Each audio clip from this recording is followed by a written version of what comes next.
UAPA ಭಯೋತ್ಪಾದನಾ ವಿರೋಧಿ ವಿಚಾರಕ್ಕೆ ಸಂಬಂಧಪಟ್ಟಂತೆ ಈಗ ಇನ್ವೆಸ್ಟಿಗೇಷನ್ ಅನ್ನು ನಡೆಸ್ತಾ ಇದೀವಿ ಅಂತ ಹೇಳಿ ದೆಹಲಿ ಪೊಲೀಸರು ಮಾಹಿತಿಯನ್ನು ಕೊಡ್ತಾ ಇದ್ರು. ಮತ್ತೊಂದು ಕಡೆ ಕೇಂದ್ರ ಗೃಹ ಸಚಿವಾಲಯದಲ್ಲಿ ಇವತ್ತು ಹೈ ಲೆವೆಲ್ನ ಮೀಟಿಂಗ್ ಇದೆ. ಅಮಿತ್ ಶಾ ನೇತೃತ್ವದಲ್ಲಿ ನಡೀಬೇಕಾದಂತಹ ಸಭೆ ಇದು. ಭದ್ರತಾ ಸಿಬ್ಬಂದಿ ಹಿರಿಯ ಪೊಲೀಸ್ ಅಧಿಕಾರಿಗಳು ಕೂಡ ಇದರಲ್ಲಿ ಭಾಗಿಯಾಗ್ತಾರೆ. ಬೆಳಗ್ಗೆ 9:30ಕ್ಕೆ ಸಭೆಯನ್ನ ಕೇಂದ್ರ ಗೃಹ ಸಚಿವ ಅಮಿತ್ ಶಾ ನಡೆಸೋದಕ್ಕೆ ಮುಂದಾಗ್ತಾ ಇದ್ದಾರೆ. ಭಾರೀ ಸ್ಫೋಟದ ವಿಚಾರಕ್ಕೆ ಸಂಬಂಧಪಟ್ಟಂತೆ ನಿನ್ನೆ ಘಟನಾ ಸ್ಥಳಕ್ಕೆ ಹೋಗಿದ್ರು, ಅಲ್ಲಿಂದಲೇ ಮಾಹಿತಿ ಪಡ್ಕೊಂಡಿದ್ರು, ಸ್ವತಃ ಘಟನಾ ಸ್ಥಳವನ್ನು ವೀಕ್ಷಿಸುವಂತಹ ಕೆಲಸವನ್ನು ಮಾಡಿದ್ರು. ಈಗ ಹೈ ಲೆವೆಲ್ನ ಮೀಟಿಂಗ್ ಮಾಡೋದಕ್ಕೆ ಮುಂದಾಗ್ತಾ ಇದ್ದಾರೆ. ಇದೊಂದು ಭಯೋತ್ಪಾದಕ ಕೃತ್ಯ ಅನ್ನುವಂತಹ ಅನುಮಾನಗಳು ಜಾಸ್ತಿ ಆಗ್ತಾ ಇರೋದ್ರಿಂದ ಸಭೆಯಲ್ಲಿ ಏನೆಲ್ಲ ಚರ್ಚೆ ಆಗುತ್ತೆ, ಸಭೆಯ ನಂತರ ಇರುವಂತಹ ಅನುಮಾನಗಳಿಗೆ ಸಂಬಂಧಪಟ್ಟಂತೆ ಗೃಹ ಸಚಿವರು ಏನಾದರೂ ಮಾಹಿತಿ ಕೊಡ್ತಾರಾ, ಇದು ಈಗಿರುವಂತಹ ಪ್ರಶ್ನೆ. ಮತ್ತಷ್ಟು ಡೀಟೇಲ್ಸ್ ಕೊಡ್ತಾರೆ ಶಬೀರ್, ನೇರ ಸಂಪರ್ಕದಲ್ಲಿ ಜಾಯಿನ್ ಆಗಿದ್ದಾರೆ. ಶಬೀರ್, ಘಟನೆ ನಡೆದು 13-14 ಗಂಟೆ ಕಳೀತಾ ಬಂತು. ಇದೊಂದು ಭಯೋತ್ಪಾದಕ ಕೃತ್ಯನ, ಆಕಸ್ಮಿಕವಾದಂತಹ ಘಟನೆನ, ಇನ್ನೂ ಕೂಡ ಖಚಿತತೆ ಎಲ್ಲೂ ಕೂಡ ಸಿಗ್ತಾ ಇಲ್ಲ. ಇದರ ನಡುವೆ ಗೃಹ ಸಚಿವರ ಮೀಟಿಂಗು ಎಷ್ಟು ಇಂಪಾರ್ಟೆಂಟ್ ಆಗುತ್ತೆ, ಮೀಟಿಂಗ್ನ ನಂತರ ಮಾಹಿತಿ ಕೊಡುವಂತಹ ಸಾಧ್ಯತೆಗಳೇನಾದರೂ ಇದೆಯಾ ಅಂಥೇಳಿ?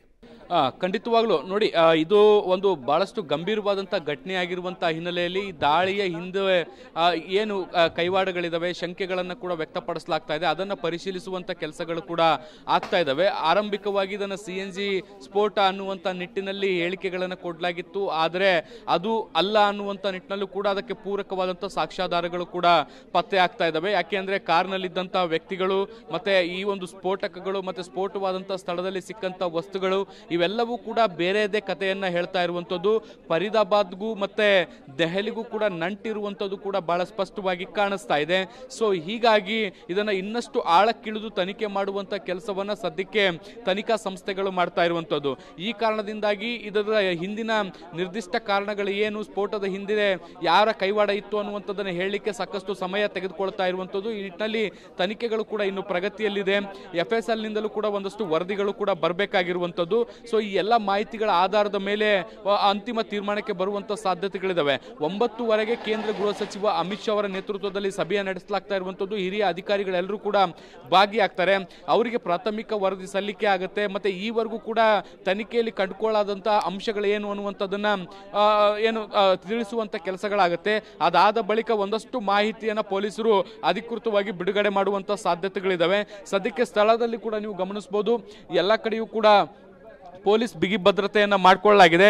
ಮತ್ತೆ FSL ತಂಡ ಕೂಡ ಬಂದಿರುವಂಥದ್ದು. FSL ತಂಡ ಮುಖ್ಯವಾಗಿ ಈ ಒಂದು ಜೈನ ಮಂದಿರ ಏನು ನೋಡ್ತಾ ಇದ್ದೀರಿ, ಈ ಜೈನ ಮಂದಿರದಲ್ಲಿ ಈಗ ಸದ್ಯಕ್ಕೆ ಇನ್ವೆಸ್ಟಿಗೇಷನ್ ಅನ್ನು ಮಾಡ್ತಾ ಇರುವಂಥದ್ದು.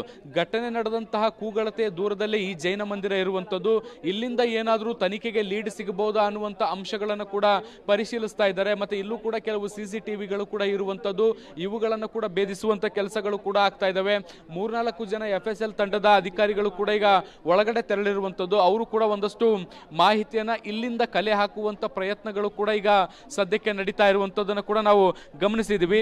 ಎಲ್ಲ ಆಯಾಮದಲ್ಲೂ ಕೂಡ ತನಿಖೆಗಳು ನಡೀತಾ ಇರುವಂಥದ್ದು. ಮಾಹಿತಿಯನ್ನು ಕಲೆ ಹಾಕುವಂತ ಕೆಲಸವನ್ನು ಕೂಡ ಮಾಡಲಾಗ್ತಾ ಇದೆ. ಇದೊಂದು ಏನು ವೈದ್ಯರ ಟೆರರ್ ಮಾಡೆಲ್ ಅಥವಾ ಫರೀದಾಬಾದ್ ಟೆರರ್ ಮಾಡೆಲ್ ಅನ್ನುವಂಥ ನಿಟ್ಟಿನಲ್ಲಿ ಟ್ರೀಟ್ ಮಾಡಲಾಗ್ತಾ ಇರುವಂಥದ್ದು. ಇಲ್ಲಿ ಏನು ಒಂದಕ್ಕೊಂದು ಹೇಗೆ ಲಿಂಕ್ಗಳು ಆಗ್ತಾ ಇದ್ದಾವೆ, ಡಾಕ್ಟರ್ ಉಮರ್, ಡಾಕ್ಟರ್ ತಾರಿಕ್ ಆಗಿರ್ಬೋದು, ಡಾಕ್ಟರ್ ಶಾಹೀನ್ ಆಗಿರ್ಬೋದು, ಹೀಗೆ ಒಬ್ಬೊಬ್ಬರೇ ವೈದ್ಯರು ಈ ಒಂದು ಘಟನೆಯ ಹಿಂದೆ ಹೊರ ಬರ್ತಾ ಇರುವಂಥದ್ದು. ಸೊ ಹೀಗಾಗಿ ಒಬ್ಬರಿಗೊಬ್ಬರಿಗೆ ಲಿಂಕ್ ಆಗ್ತಾ ಇರುವಂಥ ಹಿನ್ನೆಲೆಯಲ್ಲಿ ಈ ಘಟನೆಯ ಹಿಂದೆ ಬಹಳ ಸ್ಪಷ್ಟವಾಗಿ ಭಯೋತ್ಪಾದಕರ ಕೈವಾಡ ಇರುವಂಥ ಸಾಧ್ಯತೆಗಳು ಕೂಡ ಕಾಣಿಸ್ತಾ ಇದೆ. ಮೇಲ್ನೋಟಕ್ಕೆ ದೆಹಲಿ ಪೊಲೀಸರ ಕೆಲವು ಮೂಲಗಳು ಹೇಳ್ತಾ ಇರುವಂಥದ್ದು ಇದೊಂದು ಆತ್ಮಾಹುತಿಯ ದಾಳಿಯ ಪ್ರಯತ್ನದ ಭಾಗವೂ ಕೂಡ ಆಗಿರ್ಬೋದು ಅಂತ ಹೇಳಲಾಗ್ತಾ ಇದೆ. ಮುಖ್ಯವಾಗಿ ಫರೀದಾಬಾದ್ ನಲ್ಲಿ ಡಾಕ್ಟರ್ ಮುಜಾಹಿಲ್ ಅರೆಸ್ಟ್ ಯಾವಾಗ ಆಗ್ತಾರೆ, ಅದಾದ ಬೆನ್ನಲ್ಲೇ ಇಲ್ಲಿ ಡಾಕ್ಟರ್ ಉಮರ್ ಈ ಒಂದು ಸ್ಫೋಟವನ್ನ ಮಾಡ್ತಾರೆ. ಸೊ ಹೀಗಾಗಿ ಕಾರ್ನಲ್ಲೇ ಇಟ್ಕೊಂಡು ಸ್ಫೋಟ ಮಾಡುವಂತಹ ನಿರ್ಧಾರ ಏನಿದೆ ಅದೊಂದು ಆತ್ಮಾಹುತಿ ದಾಳಿಗೆ ಸಮವಾಗಿರುತ್ತೆ. ಸೊ ಹೀಗಾಗಿ ಭಯೋತ್ಪಾದನೆಯ ಲಿಂಕ್ ಬಹಳ ದಟ್ಟವಾಗಿ ಕಾಣಿಸ್ತಾ ಇರುವಂತಹ ಹಿನ್ನೆಲೆಯಲ್ಲಿ ಮತ್ತಷ್ಟು ಆಳಕ್ಕಿಳಿದು ಪೊಲೀಸರು ತನಿಖೆಯನ್ನು ಮುಂದುವರಿಸಿದ್ದಾರೆ. ಪ್ರೇಮ್, ಓಕೆ ಶಬೀರ್, ಹಾಗೆ ಸಂಪರ್ಕದಲ್ಲಿರಿ, ಮತ್ತಷ್ಟು ಡೀಟೇಲ್ಸ್ ನಿಮ್ಮಿಂದ ಪಡಿತಾ ಹೋಗ್ತೀನಿ. ಇದೊಂದು ಭಯೋತ್ಪಾದಕ ಕೃತ್ಯ ಅನ್ನುವಂತಹ ಅನುಮಾನದಲ್ಲಿ ತನಿಖೆ ಚುರುಕುಗೊಂಡಿದೆ. ಅದಕ್ಕೆ ಪುಷ್ಟಿ ಕೊಡುವ ರೀತಿಯಲ್ಲಿಯೂ ಕೂಡ ಒಂದಿಷ್ಟು ಬೆಳವಣಿಗೆಗಳು, ಮಾಹಿತಿಗಳು ಹೊರಬರ್ತಾ ಇದೆ.